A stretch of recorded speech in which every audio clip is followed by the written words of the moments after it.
గృహాణమంగళం దీపం త్రైలోక్యతిమిరాపకం. మన ఇంట్లో పూజా మందిరంలో పెట్టిన దీపం మూడు లోకాల్లో చీకటిని ఎలా పోగొడుతుందండి? ఏం మాట్లాడుతున్నావు?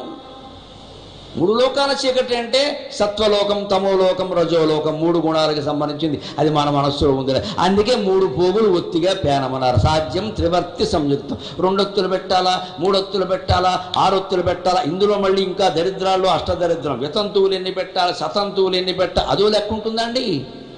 ఈ వితంతువులు ఏమైనా మొగుళ్ళు చంపేశారా బలవంతంగా? నాకు అర్థం కాదు. వాళ్ళంతా పాపాత్ములుగా ఎందుకు చూడాలి అసలు?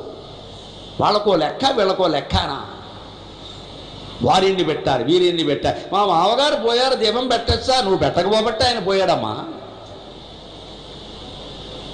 నువ్వు కొంపకి అగ్గెట్ట పట్టే పోయాడు ఆయన. నువ్వు దీపం రోజు పెట్టుంటే ఉండేవాడు. శంక అంటే ఏ రకంగా మానేద్దాం, ఏ రకంగా గుళ్ళోకి వెళ్ళడం మానేద్దాం. 12 రోజులు మైల, ఏడాదంతా ఇదో పెద్ద ఓవర్